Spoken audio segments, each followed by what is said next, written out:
Gangapur police Thane गुन्हेशोध पथकाची उल्लेखनीय कामगिरी।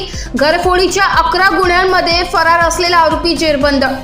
गंगापूर पोलीस ठाण्यास गुन्हा नंबर 1/2023 भादवी कलम 454, 457, 380 व गुन्हा नंबर 145/2023 भादवी कलम 454, 457, 380 प्रमाणे गुन्हे दाखल असून सदर गुन्ह्यातील 1 वर्षापासून पाहिजे व फरार असलेला रेकॉर्डवरील आरोपी विकास उर्फ विक्की सुधाकर पट्टेकर, राहणार संत कबीर नगर, भोसला शाळेच्या मागे, गंगापूर रोड, नाशिक हा गुन्हा दाखल झाल्यापासून फरार होता।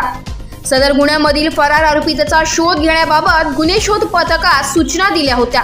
त्यानुसार सदर आरोपीचा शोध घेत असताना दिनांक 29/1/2024 रोजी गुन्हे शोध पथकाचे पोलीस हवालदार रवींद्र मोहिते यांना गोपनीय बातमीदारामार्फत माहिती मिळाली की आरोपी नामे विकास उर्फ विक्की सुधाकर पट्टेकर हा आनंदवली बस स्टॉप येथे येणार आहे। सदरची माहिती पोलीस हवालदार रवींद्र मोहिते यांनी वरिष्ठ पोलीस निरीक्षक तृप्ती सोनवणे यांना सांगितल्यानंतर त्यांच्या मार्गदर्शनाखाली रात्र गस्तीचे अधिकारी पोलीस उपनिरीक्षक मोतीलाल पाटील, पोलीस हवालदार रवींद्र मोहिते, पोलीस अंमलदार मच्छिंद्र वाघचौरे अशांनी आनंदवली बस स्टॉप परिसरात सापळा रचून आरोपी नामे विकास उर्फ विक्की सुधाकर पट्टेकर या शिताफीने पकडून ताब्यात घेऊन त्यास त्याचे नाव पत्ता विचारले असता त्याने त्याचे नाव विकास उर्फ विक्की सुधाकर पट्टेकर, वय वर्ष 29, राहणार संत कबीर नगर, समाज मंदिराजवळ, भोसला शाळेच्या मागे, गंगापूर रोड, नाशिक असं सांगितलंय।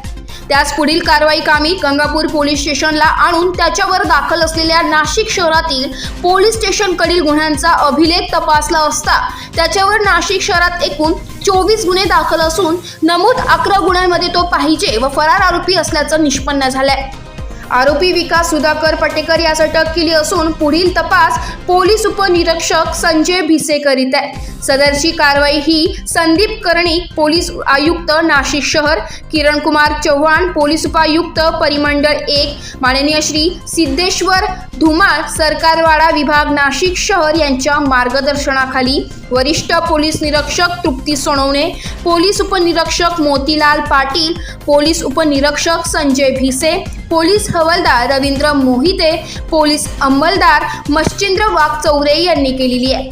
स्टार 1 महाराष्ट्र न्यूजसाठी प्रतिनिधी इरफान पठाण, नाशिक।